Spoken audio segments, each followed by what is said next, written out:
안녕하세요. 손가락복음 선교회 지휘자 강사입니다. 오신 것을 진심으로 환영하며 해피 바이블을 열어가도록 하겠습니다. 오늘 증거드린 말씀의 제목은요. 246강 복음의 비밀을 담대히 알리게 하소서라는 제목으로 하나님의 말씀을 나눠보는 시간을 갖도록 하겠습니다.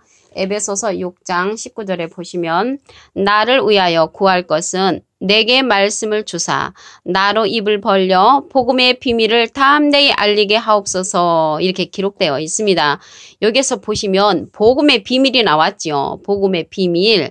근데 말씀을 주사 나로 입을 벌려 복음의 비밀을 담대히 알리게 하옵소서라고 했습니다. 이 비밀에 관한 말씀을 기절을 보시면 시편 78편 2절에 내가 입을 열고 비유를 베풀어서 옛 비밀한 말을 발표하리니 이는 우리가 들은 바요 아는 바요 우리 열주가 우리에게 전한 바라고 기록되어 있습니다. 그래서 우리가 들은 바 가운데 또한 알고 있는 바 가운데 우리에게 전한 그 가운데 옛 비밀한 말을 발표한다는 것이죠. 그 발표한다는 것은 알리는 거죠. 알리는 거. 그래서 복음의 비밀을 담대히 알리기 위해서는 우리가 하나님의 비밀의 말씀을 또 알아야만이 알릴 수가 있는 것입니다. 고린도전서 2장 7절을 보시면 오직 비밀한 가운데 있는 하나님의 지혜를 말하는 것이니 곧 감추었던 것인데 하나님이 우리의 영광을 위하사 만세 전에 미리 정하신 것이라. 그래서 이 비밀의 말씀은 만세 전에 미리 정하셨다고 했습니다. 고린도전서 2장 8절에 보시게 되면은 이 지혜는 이 세대의 관원이 하나도 알지 못하였나니 만일 알았다면 영광의 주를 십자가에 못 박지 아니하였으리라. 그래서 비밀의 말씀을 예수님 당시 때에도 그들이 알지를 못했기 때문에 예수님을 십자가에 못 박는 그런 사건들이 일어났지요. 골로새서 1장 26절에 보시면 이 비밀은 만세와 만대로부터 오므로 감추었던 것인데 감추었던 것이 사실은 비밀이죠. 이제는 그의 성도들에게 나타났고 하나님이 그들로 하여금 이 비밀의 영광이 이방인 가운데 어떻게 풍성한 것을 알게 하신다고 했고요. 이 비밀은 너희 안에 계신 그리스도니 곧 영광의 소망이라고 했습니다. 비밀이 이제 그리스도라는 것이죠. 그래서 그리스도가 이제 비밀인데 이 비밀이 하나님의 비밀이라고 했습니다. 골로새서 2장 2절에 보시게 되면은 이는 저희로 마음의 위안을 받고 사랑 안에서 연합하여 원만한 이해의 모든 부유에 이르러 하나님의 비밀인 그리스도를 깨닫게 하려 함이라고 했습니다. 하나님의 비밀이 그리스도인데 그 안에는 지혜와 지식의 모든 부하가 감추어 있다고 골로새서 2장 3절에 기록되어 있습니다. 근데 이제 모든 보화가 그리스도 안에 감추었다는 것이죠. 그리스도 안에. 근데 이제 우리가 이제 하늘의 보물 창고를 열면 모든 보화 생각을 하면은 우리는 이제 돈이라든가 황금을 이제 생각을 했죠. 그런데 하늘의 보물 창고를 열게 되면은 비가 내린다고 했습니다. 신명기 28장 12절에. 그래서 그 비는 신명기 32장 2절에 보면은 하나님의 교훈의 말씀을 가리켜서 비로 이제 상징이 되었다는 것이죠. 그런데 이제 하나님의 비밀이 그리스도라고 했는데 에베소서 3장 3절을 보시게 되면은 곧 계시로 내게 비밀을 알게 하신 것은 내가 이미 대강 기록함과 같다고 했고요. 그리스도의 비밀을 내가 깨달은 것을 너희가 알 수 있으리라는 그런 말씀이 있습니다. 에베소서 5장 32절을 보시게 되면은 이 비밀이 크도다. 내가 그리스도와 교회에 대하여 말하노라. 사람이 부모를 떠나 그 아내와 합하여 그들이 한 육체가 되는 것이 이제 큰 비밀인데 아담이 부모가 있었다는 것이죠. 에베소서 5장 31절에 보시게 되면은 아담에게 부모가 있었다는 것을 알 수가 있습니다. 우리가 그리스도가 하나님의 이제 비밀이라고 했는데요. 솔직히 말씀드려서 우리가 기본적인 예수님 다시 부활하신 그 부활절 날짜가 해마다 바뀌는 것은 잘못돼도 엄청 잘못된 것입니다. 여러분들 생일 바뀌지 않지요. 또한 부모님의 생일 바뀌지 않습니다. 심지어 석가모니 생일도 바뀌지가 않지요. 그런데 해마다 바뀌는 예수님의 그 다시 태어나신 부활절, 다시 태어나신 그 날짜가 해마다 바뀐다는 것은 잘못돼도 엄청 잘못된 것입니다. 그렇기 때문에 예수님의 부활절도 모르니까 언제 승천하셨는지 승천일도 모르고요. 예수님께서 우리에게 죄를 속해주는 그런 날짜도 모르고요. 또 구름 타고 오신다고 했는데 정말 하늘에 있는 저 구름 타고 오시는가? 여러 가지 예수님에 관한 그런 비밀들을 이제 우리가 모르는 상태에 있지요. 계시록 10장 7절을 보도록 하겠습니다. 일곱째 천사가 소리 내는 날 그 나팔을 불게 될 때 하나님의 비밀이 그중 선지자들에게 전하신 보응과 같이 이르리라. 그래서 아까 이제 그리스도가 하나님의 비밀이라고 했는데요. 여기에 보니까 하나님의 비밀이 선지자들에게 전하신 보응과 같이 이루는 그때가 일곱째 천사가 나팔을 부는 때니까 일곱째 나팔 때 이루어진다는 것입니다. 일곱째 나팔 때 하나님의 비밀이 이루어지기 때문에 우리가 그 전에 하나님의 비밀을 알아서 복음의 비밀을 담대히 전하는 그러한 자가 되어야 될 것인 줄로 믿습니다. 그리고 짐승에게도 이제 비밀이 있습니다. 짐승의 비밀을 보시면 계시록 17장 7절에 천사가 가로되 왜 기히 여기느냐 내가 여자와 그의 탄 바 7머리와 10뿔 가진 7머리와 10뿔 가진 짐승의 비밀을 내게 이르리라. 그래서 짐승의 비밀이 있다는 것이죠. 짐승의 비밀도 우리가 이제 알아야 될 것인 줄로 믿습니다. 그 바벨론의 비밀도 있습니다. 바벨론의 비밀을 보도록 하겠습니다. 계시록 17장 5절을 보시면 그 이마에 이름이 기록되었으니 비밀이라 큰 바벨론이라 땅의 음녀들과 가증한 것들의 어미라 하였더라. 그래서 바벨론에 이제 비밀도 있다는 것이죠. 그 바벨론의 비밀이 있는가 하면은 7별의 비밀도 있습니다. 계시록 1장 20절을 보도록 하겠습니다. 내 본 것은 내 오른손에 7별의 비밀과 7 금촛대라. 7별은 7개의 사자라고 했고요. 7 촛대는 7 교회니라 라고 기록되어 있습니다. 그래서 7별의 그 관한 그 비밀이 있는데요. 계시록 5장 6절에 보시게 되면은 내가 보니 보좌와 내 생물과 장로들 사이에 어린 양이 섰는데 일찍 죽임을 당한 것 같더라. 7뿔과 7눈이 있으니 이 눈은 온 땅에 보내심을 입은 하나님의 7영이라고 했습니다. 여기 7뿔과 7눈이 있는데 눈은 이사야 29장 10절에 보시게 되면은 눈은 선지자요. 그래서 선지자를 뜻하는 것입니다.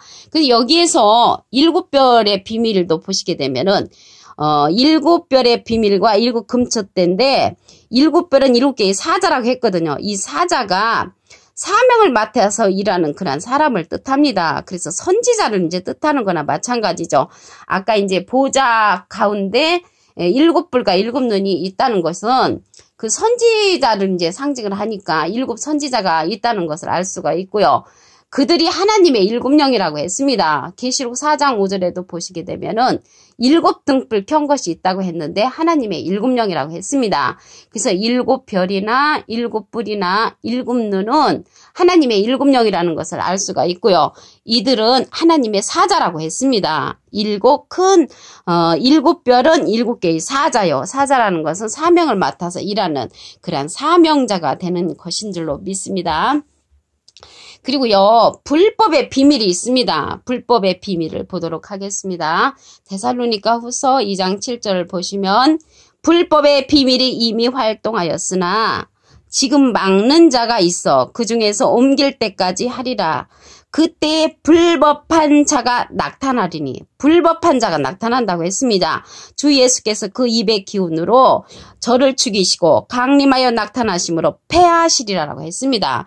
그래서 이제 불법한 비밀이 나왔잖아요. 이 불법한 비밀은 신기하게도 하나님이 유혹을 갖다가 저희 가운데 역사하게 하신다고 했습니다.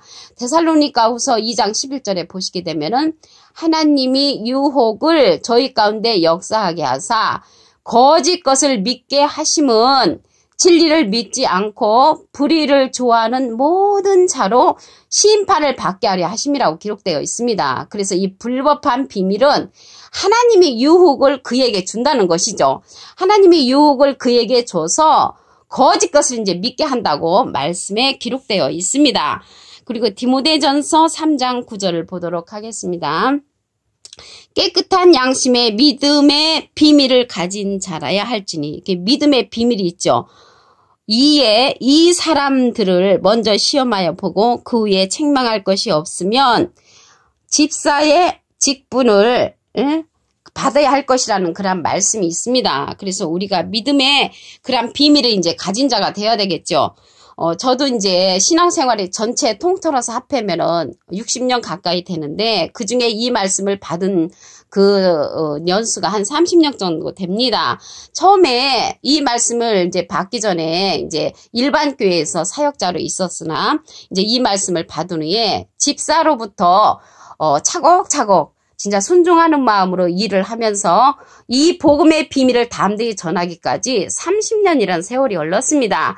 우리가 이제 이러한 복음의 비밀을 알아야만이 담대히 이제 알릴 수가 있겠죠. 우리가 과거에 믿습니다라는 그러한 신앙 가지고는 지금은 되지 않습니다. 우리가 하나님의 복음의 비밀을 알아가지고 담대히 알리는 이 말씀이 이 시대는 필요한 것입니다. 우리가 과거에는 컴퓨터를 몰라도 너무너무 잘 살았습니다. 그러나 이 시대에 살아가기 위해서는 우리가 컴퓨터를 알아야 된 것 같이 하나님의 복음의 비밀을 알아야만이 우리가 이제 이 비밀 가운데 하나님께서 열매를 맺혀주는 그러한 말씀이 되는 것입니다. 우리 에베소서 6장 19절을 보시면, 나를 위하여 구할 것은 내게 말씀을 주사 나로 입을 벌려 복음의 비밀을 담대히 알리게 하옵소서. 이 시대는 복음의 비밀을 담대히 알리는 이제 그러한 시대가 된 것입니다. 고린도전서 2장 7절에 보시게 되면 오직 비밀한 가운데 있는 하나님의 지혜를 말하는 것이라고 했거든요. 감추었던 것인데 하나님이 우리의 영광을 위하사 만세전에 미리 정하신 이러한 복음의 비밀이 있다는 것입니다. 골로새서 2장 2절에 보시게 되면은 하나님의 비밀인 그리스도를 깨닫게 한다고 했고요. 하나님의 비밀인 그리스도 그 안에는 지혜와 지식의 모든 부하가 감춰져 있다고 했습니다. 근데 이제 우리가 믿습니다 신앙 가지고는 이런 비밀을 이제 알 수 없는 것이죠. 계시록 10장 7절에 보시면 일곱째 천사가 소리내는 날 그 나팔을 불게 될 때 하나님의 비밀이 그중 선지자들에게 전하신 복음과 같다고 했습니다. 그래서 짐승의 비밀도 있다는 것이죠. 계시록 17장 7절을 보시면 천사가 가로되 왜 기이 여기느냐, 내가 여자와 그의 탄 바 7머리와 10뿔 가진 짐승의 비밀을 내게 이르리라. 그래서 이제 우리가 하나님의 비밀도 알아야 되지만 짐승의 비밀도 알아야 짐승한테 이제 우리가 끌려가지 않겠죠. 바벨론의 비밀을 보도록 하겠습니다. 계시록 17장 5절을 보시면 그 이마에 이름이 기록되었으니 비밀이라 큰 바벨론이라 땅의 음녀들과 가진 것들의 어미라 하였더라. 그래서 여러 가지 비밀이 많이 있죠. 모든 비밀들을 이제 우리가 다 알아야 됩니다. 7별의 비밀을 보도록 하겠습니다. 계시록 1장 20절에 보시면 내 본 것은 내 오른손에 7별의 비밀과 7금촛대라. 7별은 7개의 사자라고 했고요. 근데 7개의 사자는 사명을 맡아서 일하는 자들이죠. 그러한 하나님의 이제 이러한 자들이 계시록 5장 6절에는 7뿔과 7눈으로 기록되어 있고요. 계시록 4장 5절에는 하나님의 7영으로 기록되어 있습니다. 이러한 자들은 하나님의 보좌권에 있는 그러한 사자라고 기록되어 있죠. 데살로니가후서 2장 7절에는 불법의 비밀이 있습니다. 불법의 비밀이 이미 활동하였으나 지금 막는 자가 있어 그 중에 옮길 때까지 하리라. 근데 이 불법한 자들이 나타나는데 이 불법한 자들도 아이러니하게도 하나님이 유혹을 저희 가운데 역사하신다고 했습니다. 데살로니가후서 2장 11절에 보시면 하나님이 유혹을 저희 가운데 역사하게 하사 거짓 것을 믿게 하심은 그들에게 이제 거짓 것을 믿게 하신다고 했고요. 진리를 믿지 않고 불의를 좋아하는 모든 자로 심판을 받게 하신다고 데살로니가후서 2장 11절에 기록되어 있습니다. 디모데전서 3장 9절을 보도록 하겠습니다. 깨끗한 양심의 믿음의 비밀을 가진 자라야 할지니 이에 이 사람들을 먼저 시험하여 보고 그 후에 책망할 것이 없으면 집사의 직분을 할 것이라고 기록되어 있습니다. 우리가 이제 이 직분이 높든지 낮든지 하나님의 복음의 비밀을 담대히 알리게 하는 그러한 자가 되어야 될 줄로 믿습니다. 오늘 246강 복음의 비밀을 담대히 알리게 하소서라는 제목으로 하나님의 말씀을 나누어 보는 시간을 가졌습니다. 감사합니다.